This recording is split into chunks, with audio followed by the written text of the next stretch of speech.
everybody. My name is Ohm. I was previously one of the co-founders of WalletGuard. Now I do security R&D at MetaMask. Today we're going to talk about the evolution of scams throughout the crypto space, specifically pertaining to end users. So let's start with some of the OG scams in Web3. First off, we have our enter your seed phrase here scams, your typical seed phrase stealers when you end up on a phishing website. You also have those send your money here and we'll double it. I'm sure everybody has seen this across Twitter or some of these other platforms. And then you also have some of these other types of scam methodologies where people reply to tweets and link this way to earn yield by using this arbitrage bot. Now, talking about some of the more interesting scams in the space that we've seen over the last couple of years are drainer kits. A lot of drainer kits actually started around May of 2022, with Monkey Drainer being one of the first drainer kits that kind of originated. Now, what's really interesting about Monkey Drainer and the origins of drainer kits is that it kind of replicates a business model that you see throughout the traditional cybersecurity space for like malware as a service, but now introducing it in a different aspect as drainers as a service. So how this actually works oftentimes is by approval farming. So when the early days of Monkey Drainer came about, they kind of were very targeted towards the NFT space. So what they did was they leveraged your open approvals that you already had on assets you've listed in the past on OpenSea or other platforms, and they essentially leveraged those approvals to essentially create a zero ETH listing to themselves, effectively draining you of your assets. Now, throughout his notoriety, he stole around 16 million USD before shutting down his operations. And from then, you had the rise of Inferno Drainer and Angel Drainer, which are some of the other more prevalent kits in the space. Inferno Drainer has stolen roughly around 80 million in assets, employing a lot of the similar tactics that Monkey Drainer had used in the past, but also leveraging newer techniques by using things like potentially over-engineering of certain protocols. Like Uniswap, for example, has a functionality where you can actually swap to another wallet address. And the intention behind this feature was so that you could swap directly into a cold wallet. But now, from an attacker's perspective, you can swap directly into their wallet. So by leveraging things like this, you can see what the pop-up might look like on WalletGuard. This was an actual transaction that was blocked. And the idea was just swapping directly into the attacker's wallet. Now, Angel Drainer is another really prevalent kit. Now, what they really employ that's a little bit different about them is their multi-chain draining strategy. As of recently, through efforts of MetaMask and the Security Alliance, Inferno Drainer has kind of shut down and started to work with Angel Drainer. So there have been a lot of changes and evolutions in the draining industry as a whole, but it's a constantly evolving field, and that's constantly affecting end users, given the idea that a lot of people sign transactions without really thinking about them. And what we're really trying to do nowadays through transaction simulation that a lot of wallets use is trying to portray to end users what exactly happens when you are actually committing a transaction on chain. Now, pig butchering and dating scams are also a massive, massive, massive plague on the industry. You see, hits from like $5,000 to like hundreds of thousands of dollars. So these are very targeted attacks. They typically start on dating sites like Tinder or whatever else. And the idea is it can be as simple as a hey message and then lead to somebody asking to invest on some investment platform.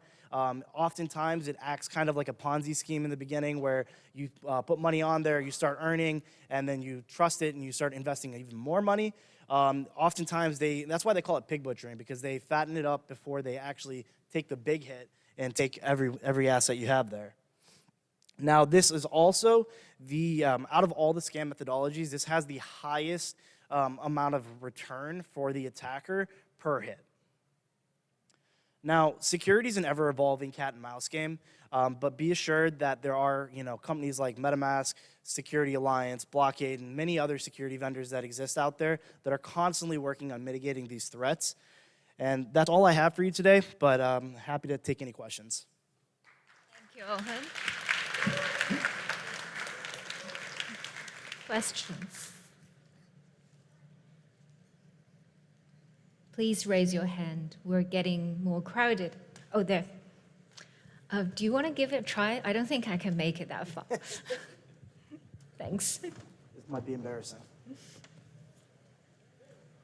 Ooh. So question about the future of all those sophisticated techniques and drainers. Basically, we discussed the current state of them.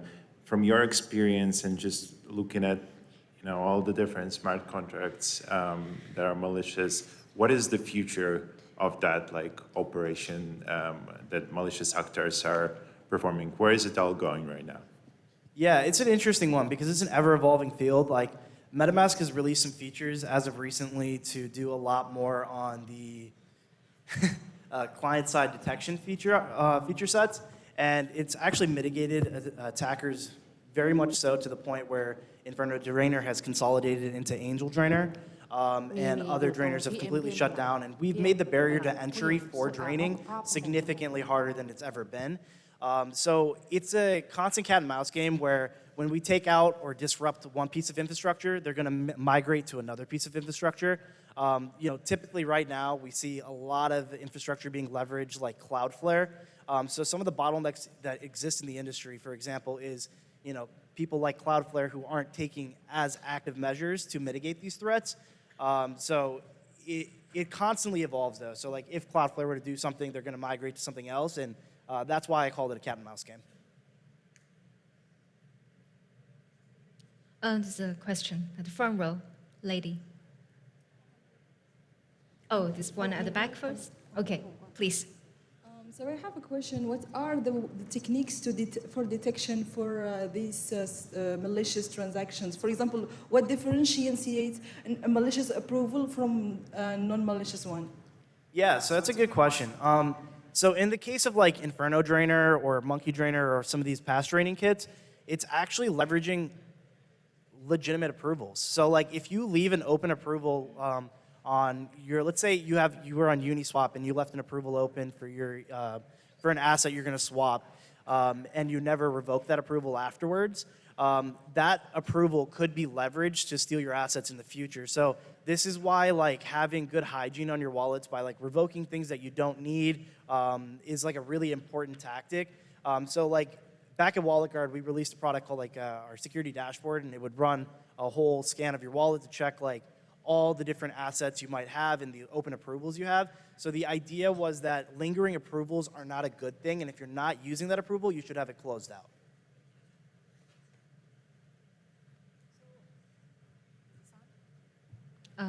I think the Test? microphone is not working. Oh, yeah. Oh, okay, there it goes. My question is essentially, it might be a little bit more philosophical, but I feel like there's a lot of creativity applied on the other side with black hats. How do you feel we can be more creative from our side in terms of protecting our assets and being proactive about preventing hacks? I think a lot of those responsibilities, security is actually falling on the wallets themselves. More and more, one of the reasons that we were so keen to do the acquisition with MetaMask was because I truly fundamentally believe that security should be built at the wallet level. And it allows, by having security built at a wallet level, you get to impact transactions at a different level. Back in the days when we were operating as WalletGuard, we were essentially a browser extension that would be kind of a companion to your wallet. And as good as it wasn't the level of the stack we want it to be at. And I think that's why security really should be built at the wallet level, where the transaction's actually being controlled. So taking control of that transaction lifecycle is the most important thing we can do as on the blue team side. Thank you. Thank you so much, Gime. Let's give it up to Gime. Sorry, to Oham.